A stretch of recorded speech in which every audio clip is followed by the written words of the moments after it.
हरे कृष्णा। आइए पाठ को आगे बढ़ाते हैं। उससे पहले हम श्री कृष्ण की और गुरु महाराज की वंदना करेंगे। ओम ज्ञानतिमिरान्धस्य ज्ञानाञ्जनशलाकया चक्षुरोन्मीलितं येन तस्मै श्री गुरुवे नमः। हे कृष्ण करुणा सिंधु दीनबंधु जगत्पते गोपेश गोपिका कांत राधाकांत नमस्तुते। श्री कृष्ण चैतन्य प्रभु नित्यानंद श्री अद्वैत गदाधर श्रीवासादि गौर भक्त वृंदा।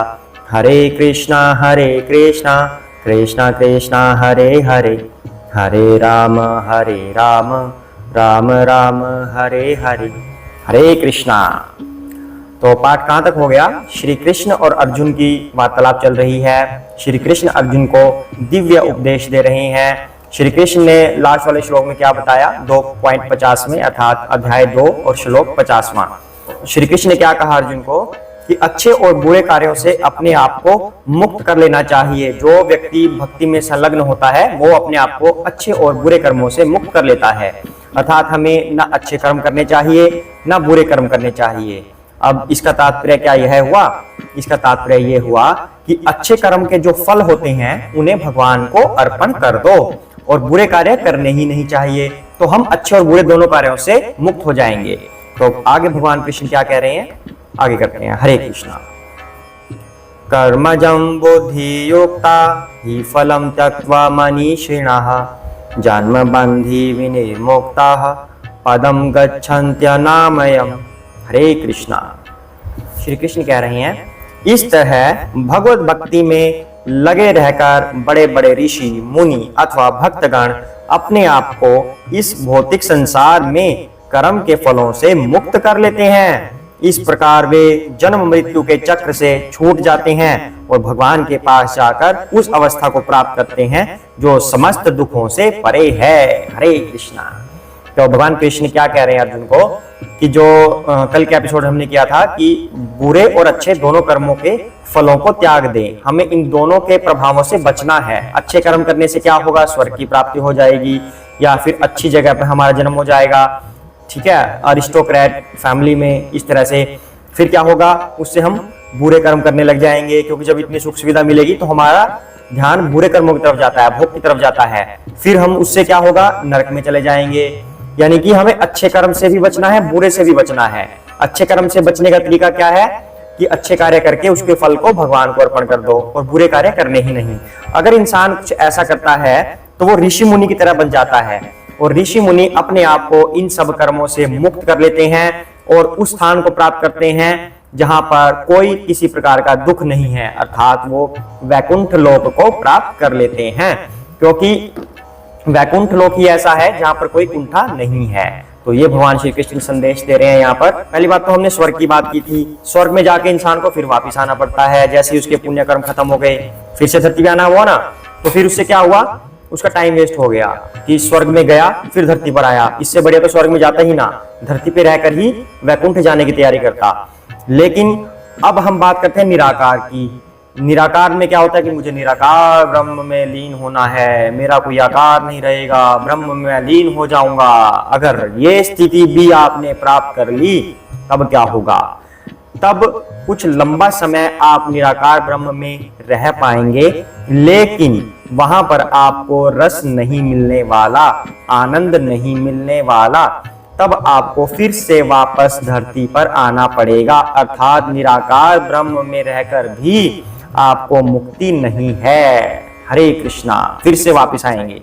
तो इससे बेटर क्या है? यहीं पर रहकर अभी से हम वैकुंठ या गोलोक वृंदावन जाने की तैयारी करें, जहां पर कोई कुंठा नहीं है, किसी प्रकार की समस्या नहीं है, जहां पर आनंद भी है और रस भी है। क्योंकि इससे हमारी बॉडी होगी, दिव्य बॉडी होगी हमारी, तो हम आदान प्रदान कर सकेंगे, भगवान की सेवा कर सकेंगे और भगवान का आशीर्वाद ले सकेंगे। यानी कि आदान प्रदान हो रहा है, गिविंग एंड टेकिंग हो रहा है। पर निराकार ब्रह्म में आप क्या करोगे? कुछ है ही नहीं, आपका कोई आकार ही नहीं है, शून्य हो गए, शून्य भी नहीं हुए। निराकार ब्रह्म में आप इमेजिन करके देखिए आपका क्या होगा, किस तरह के होंगे आप? क्या भगवान की सेवा कर पाएंगे? हमारे हाथ पैर कुछ होंगे ही नहीं, निराकार है हम तो। क्या भगवान का आशीर्वाद ले पाएंगे? भगवान के साथ हम खेल पाएंगे? Nothing, we can do nothing. तो निराकार ब्रह्म में हमें रस नहीं मिलेगा तो हम फिर से वापस आ जाएंगे और फिर से भगवान के पास जाने की तैयारी करेंगे। तो इससे अच्छा तरीका क्या है? अभी से तैयारी करें ना भगवान के पास जाने की, वैकुंठ लोक में जाने की, गोलोक वृंदावन जाने की। वही यहाँ पर श्री कृष्ण बात कर रहे हैं कि बड़े बड़े ऋषि मुनि साधु इस ज्ञान को प्राप्त करके अपने आप को अच्छे और बुरे कर्मों से मुक्त करके, क्योंकि ये दो ही कर्म होते हैं ना, अच्छे बुरे यही कर्म होते हैं, इसी के ऊपर ये सृष्टि टिकी हुई है। तो जो साधु होगा इन दोनों कर्मों से अपने आप को मुक्त कर लेगा और अकर्म की श्रेणी में चला जाएगा, अर्थात भक्ति की श्रेणी में चला जाएगा, जहां पर उसको बंधने का कोई भी सिस्टम नहीं बचेगा, ना अच्छे कर्मों से बंधेगा ना बुरे से बंधेगा, भक्ति में आएगा और फिर वो भगवान के पास चला जाएगा उस अवस्था में जहां पर कोई भी दुख नहीं है, सुख ही सुख है। हरे कृष्णा। आगे बढ़ते हैं। यदा ते मोह कलीलम बुद्धि व्यतितरिष्यति तदा गन्तासि निर्वेदम श्रोतव्यस्य श्रुतस्य च। हरे कृष्णा। जब तुम्हारी बुद्धि मोह रूपी सघन वन को पार कर जाएगी तो तुम सुने हुए तथा सुनने योग्य सबके प्रति अन्य मनस्क हो जाओगे। हरे कृष्णा। तो इसका तात्पर्य क्या हुआ? जब हम लाइफ में कुछ हायर टेस्ट ले लेते हैं तो लोअर पर आना बड़ा मुश्किल हो जाता है। अब पनीर की सब्जी खाने वाला क्या कभी दाल खा पाएगा? बड़ा मुश्किल हो जाता है उसके लिए कि वो डेली पनीर खा रहा है या उससे भी हायर चीज खा रहा है, पिज्जा भी खा लिया उसने, इस तरह की चीजें खा रहा है, तो क्या वो दाल खा पाएगा? उसके लिए बड़ा मुश्किल हो जाएगा। तो यहाँ पर श्री कृष्ण समझा रहे हैं कि भक्ति एक हायर टेस्ट है, भक्ति बिल्कुल हायर टेस्ट है।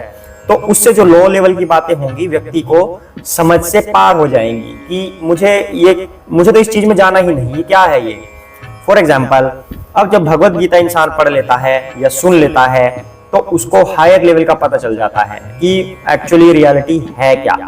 तब उसको ये जो छोटी छोटी कहानियां होती है, चंपक चाचा, ठीक है, मनोहर कहानियां, इस तरह की छोटी मोटी कहानियां, या मूवीज की बात कर सकते हैं हम, टीवी की बात कर सकते हैं। टीवी में मूवीज आती हैं, वो हीरो ने उसको मारा, ये हीरो ने उसको मारा, उसने हीरोइन को बचा लिया, वटएवर जो भी मूवीज में होता है।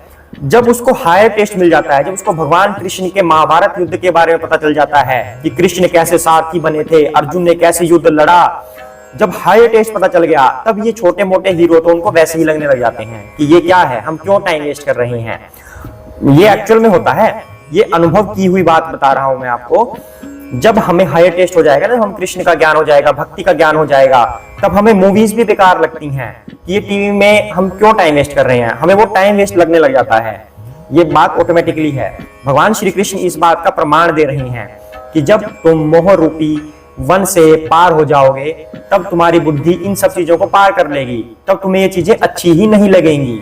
इसलिए हायर टेस्ट को प्राप्त करो, लोअर टेस्ट में मत जाओ। भगवान की शिक्षा प्राप्त करो, भगवान के बारे में जानो, भगवत भक्ति करो, तब तुम हायर टेस्ट की तरफ जाओगे और लोअर टेस्ट को भूल जाओगे। हरे कृष्णा। आगे बढ़ते हैं। श्रोति विप्रतिपन्ना ते यदा स्थासयति निश्चला समाधावचला बुद्धि तदा योगम वाप्स्यसि। हरे कृष्णा। जब तुम्हारा मन वेदों की अलंकारमयी भाषा से विचलित न हो और वह आत्म साक्षात्कार की समाधि में स्थिर हो जाए, तब तुम्हें दिव्य चेतना प्राप्त हो जाएगी। हरे कृष्णा। तो फिर से श्री कृष्ण वैसे ही बात कर रहे हैं। वेदों की अलंकारमयी भाषा, वेदों में मेनली क्या होता है, अलंकारमयी भाषा क्यों बोला गया है वेदों को? क्योंकि इसमें स्वर्ग की प्राप्ति का साधन बताया गया है कि स्वर्ग की प्राप्ति हमें कैसे होगी। अर्थात मनुष्य सकाम कर्म की तरफ भागने लगता है कि सकाम कर्म क्या होता है कि कर्म करो और उसका फल प्राप्त करो। मुझे स्वर्ग में जाना है, स्वर्ग की प्राप्ति कैसे होगी, कौन सा कर्म करके स्वर्ग मिलेगा। वेदों में ऐसी बातें बताई गई हैं, पर वेदों का जो टोटल सार है वो यह निकल के आता है कि हमें भक्ति में दृढ़ रहना चाहिए। इन इंसान को चाहिए क्या कि निष्काम कर्म भाव से भी ऊपर अकर्म की तरफ जाना चाहिए, भक्ति में स्थिर होना चाहिए, तब इंसान की मुक्ति संभव होती है। लेकिन वो वेद पढ़कर क्या करता है, सकाम कर्म की तरफ भागता है। ये करने से मुझे वो मिल जाएगा, वो करने से मुझे ये मिल जाएगा, अर्थात कर्म के फल की इच्छा। श्री कृष्ण यहाँ पर कह रहे हैं कि जब इंसान उन वेदों की इस तरह की भाषा से भी ऊपर उठ जाता है, उनकी भाषा से विचलित नहीं होता, तब आत्म साक्षात्कार की समाधि में स्थिर हो जाता है। अर्थात उसे तब ये ज्ञान हो जाता है कि मैं आत्मा हूं, मैं शरीर नहीं हूं, ये शरीर मुझे मिला हुआ है यहाँ पर निवास करने के लिए और भगवान की भक्ति करने के लिए। ये शरीर तो सिर्फ एक निमित्त है जिससे भगवान की भक्ति की जाए और भगवत धाम को जाया जाए।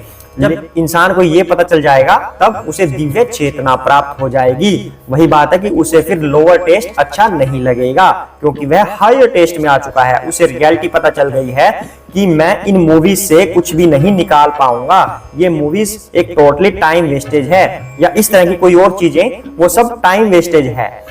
जो टाइम का यूटिलाइजेशन क्या है कि हम यहाँ पर भगवान की भक्ति के लिए आए थे, तब उसे सिर्फ और सिर्फ भक्ति ही अच्छी लगेगी, उसके अलावा उसे कुछ और अच्छा नहीं लगेगा।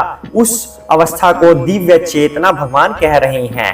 यानी कि जब वो वेदों की अलंकारिक भाषा से भी प्रभावित ना हो, तब इंसान हायर टेस्ट में आ जाएगा और दिव्य चेतना को प्राप्त करेगा और भगवत धाम को चला जाएगा, उसका अधिकारी बन जाएगा। हरे कृष्णा। आज के लिए नहीं करते हैं, सभी साथ में बोलेंगे जय श्री कृष्ण चैतन्य प्रभु नित्यानंद श्री अद्वैत गदाधर श्री वसादि गौर भक्तवृंदा। हरे कृष्ण कृष्ण कृष्ण हरे हरे, हरे राम राम राम हरे हरे। हरे कृष्णा।